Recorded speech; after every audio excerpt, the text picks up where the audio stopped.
In 2009, what started as a weak tropical depression near the Philippines evolved into something that killed more than 600 people and transformed an entire island. Most people didn't even notice the early warnings. That's where our story begins.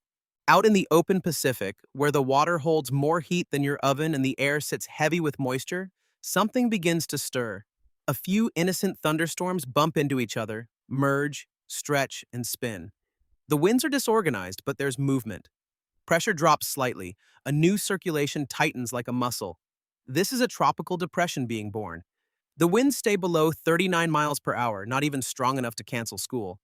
But satellite eyes are already watching because from here things can escalate fast. Tropical depressions are the incubation stage of a killer. They don't look violent. They don't sound dangerous. They crawl along slowly like they have nowhere to be. But inside, the engine is warming up. The ocean is feeding it. And if the conditions are right, high humidity, low wind shear, and enough warm water, it doesn't stay weak for long. This is the critical period where everything can change. A storm that looks harmless on satellite imagery can become a monster within 48 hours. The physics are simple but brutal. Warm ocean water evaporates. That moisture rises. As it rises and cools, it condenses back into water droplets, and that condensation releases enormous amounts of energy. That energy drives the circulation faster. The faster it spins, the lower the pressure becomes. The lower the pressure, the more ocean water evaporates.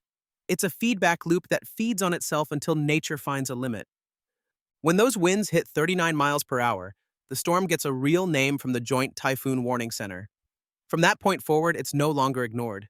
It's tracked, watched, analyzed, and in the worst cases, feared.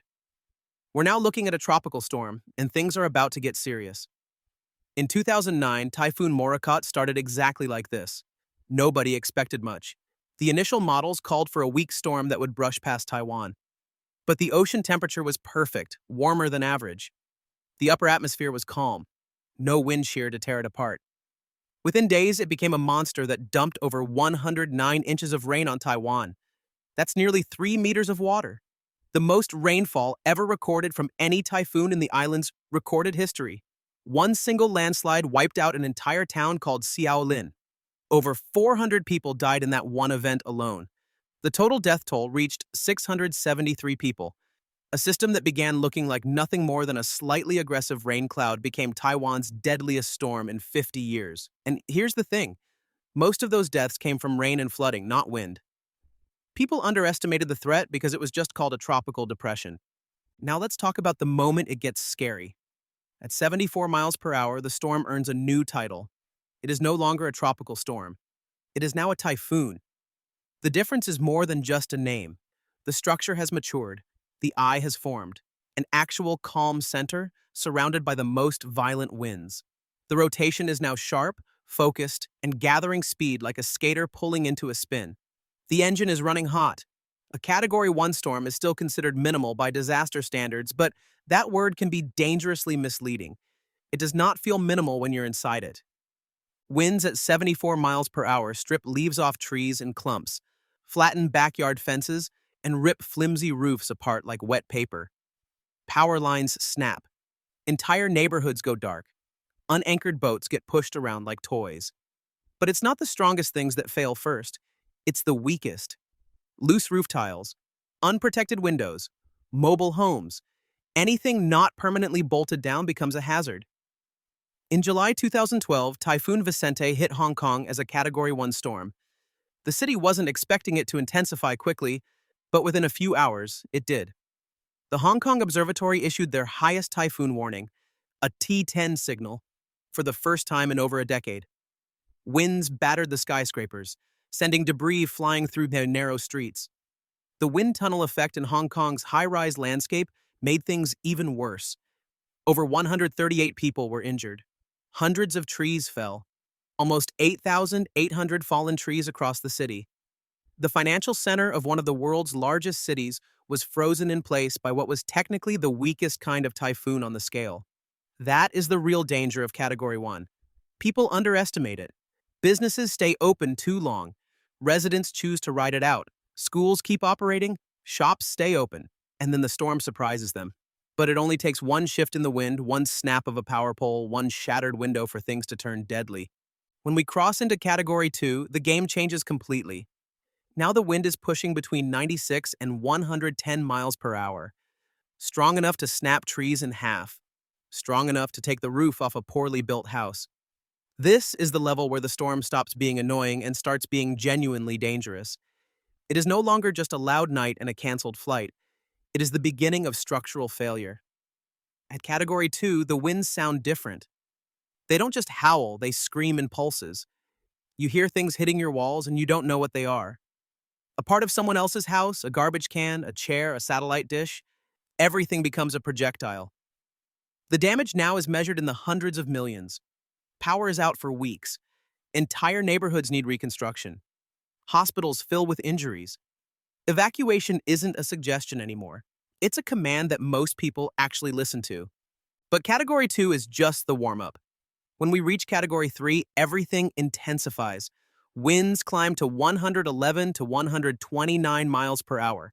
Now we're talking about major structural damage to buildings. Mobile homes are completely destroyed. Roofs fail across multiple neighborhoods. Storm surge causes significant damage to beaches and harbors. Small buildings are wiped off the ground like they were never there. Trees that survived Category 2 come down in Category 3. The flooding gets worse. The wind gets faster. Debris becomes shrapnel. People who stayed behind usually regret it immediately. Category 3 is when you realize you picked the wrong decision an hour ago. It's too late to evacuate. Roads are blocked. Visibility is near zero. You're stuck. Category 4 is where disasters turn into catastrophes. Winds rage between 130 and 156 miles per hour.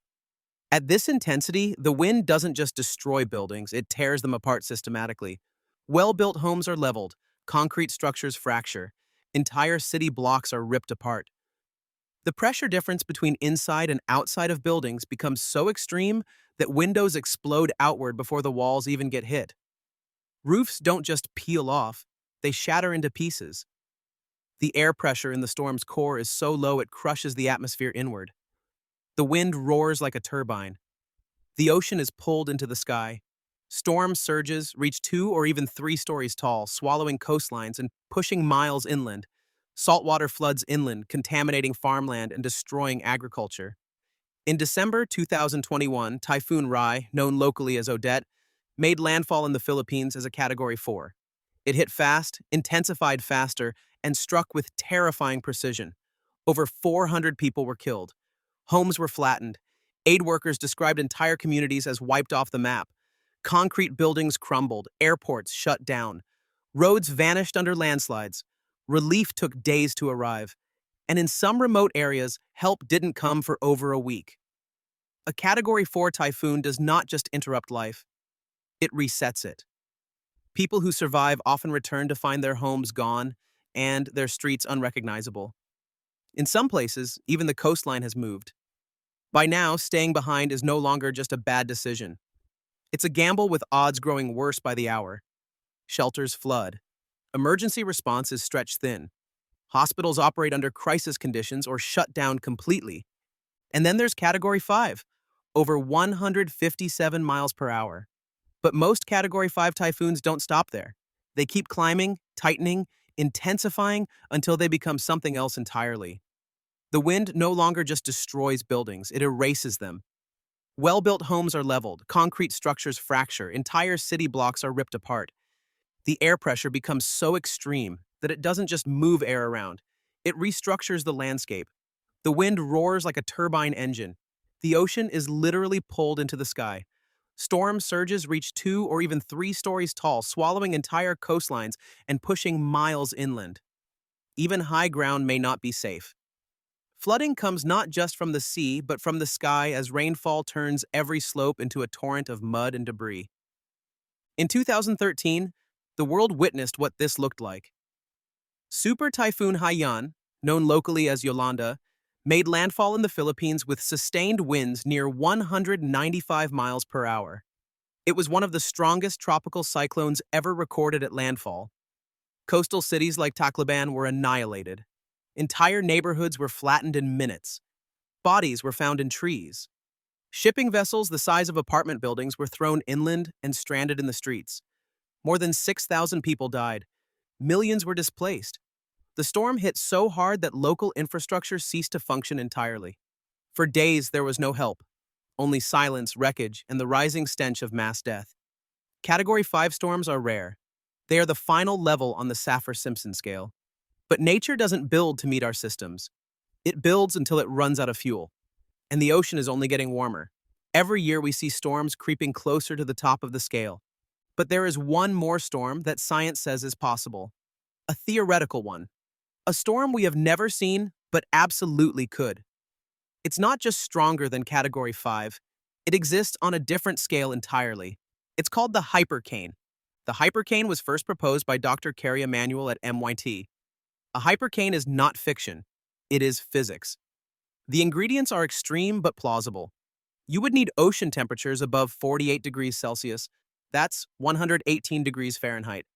Something like a massive underwater volcanic eruption, a supervolcanic event, or an asteroid impact could trigger it.